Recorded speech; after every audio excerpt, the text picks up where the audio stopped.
You know, if there's one criticism that I have of Bernie Sanders, it's that his jackets are too nice. That's a real argument that people are making in the press. That's a real thing. So, I'm going to cover that, but first, why are people so obsessed with Bernie's wealth? So, yes, he speaks out against income inequality, but how does somebody making six figures as a US senator, or even if you're making $1 million, how does that disqualify you from speaking out against terrible policy that benefits the wealthiest of people? So, here's the Newsweek article. Socialist Bernie Sanders wears a $700 jacket while complaining about rich people. So, this is an article by Maria Perez in Newsweek. And this is the kind of headline that you expect from Breitbart. I mean, it's an argument that takes 2 seconds for you to stop and think and realize how ridiculous it is. But it speaks to people's guts, I guess. I don't know. I'm not sure what exactly the point here is, but let me get into it. So, before I actually get to the misleading statements that are riddled throughout this piece, let me just completely dispel a ridiculous argument. Can wealthy people fight for the poor? Yes. Have you heard of FDR?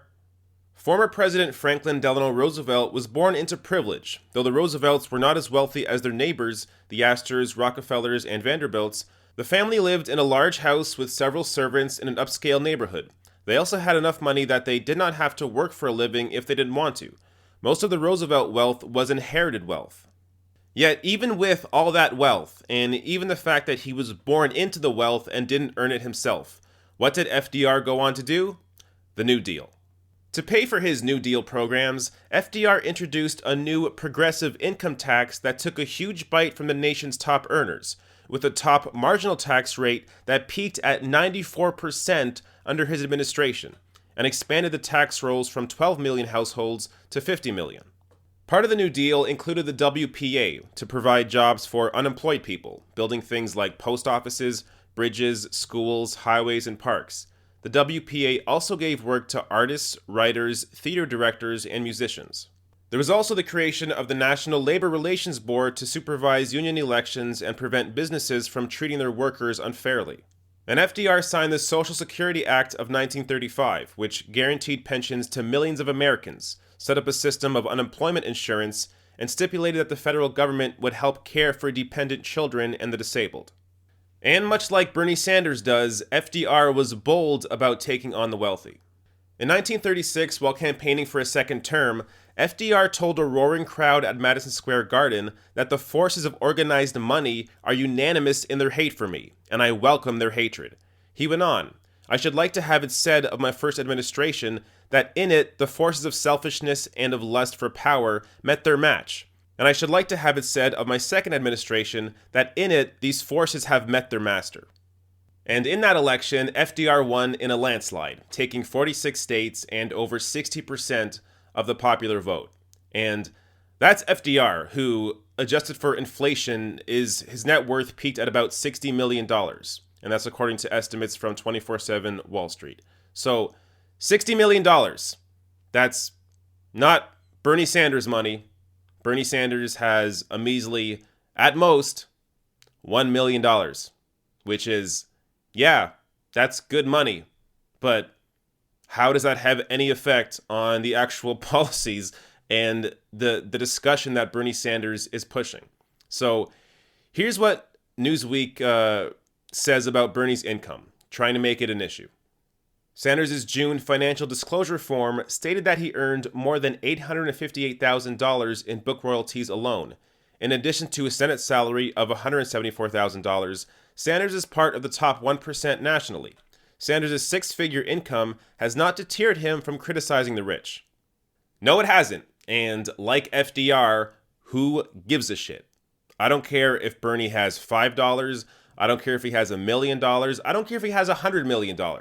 He has a 40-year record of fighting income inequality. Not only is the gap between the rich and the poor growing wider, but we have a situation now in the United States where the richest 0.5% of the population owns 45% of the wealth. Okay? That means the richest 1% owns more than half of the entire wealth of this country, and the other 99% of us share the other half. So this idea that only poor people can fight against income inequality is ridiculous. We need people in power to help affect change. And guess what? People in power have money. So the idea that rich people or people with money can't fight income inequality is like saying that you have to be a pothead to fight for marijuana legalization. You don't. You just have to be a rational human being that can see that marijuana should be legalized, much like income inequality should be addressed. Now, let's get back to this Newsweek article where they have a couple of statements here or a few statements that are just untrue. So here's the first one. The Socialist was cozy and warm in his $690 Burton 2L LZ down jacket as de Blasio was assuming office for the second time in a row during the frigid temperatures at City Hall. The jacket Sanders wore was pretty pricey, despite his plight to fight against the wealthy. So the article is trying to make it sound like it's a bad thing that Bernie Sanders spent money on a jacket. But the reality is he didn't even pay for the jacket. The jacket was a gift from his stepson over a year ago. As Jane Sanders tweeted on January 21st of last year, "Our son evidently got Bernie Sanders a great Christmas present." And she linked to the Rect article that states, while Melania Trump and Hillary Clinton wore Ralph Lauren to the inauguration on Friday, Ivanka Trump wore Oscar de la Renta and Kellyanne Conway wore Gucci. Vermont Senator Bernie Sanders put on a Burton parka to watch the new president take office.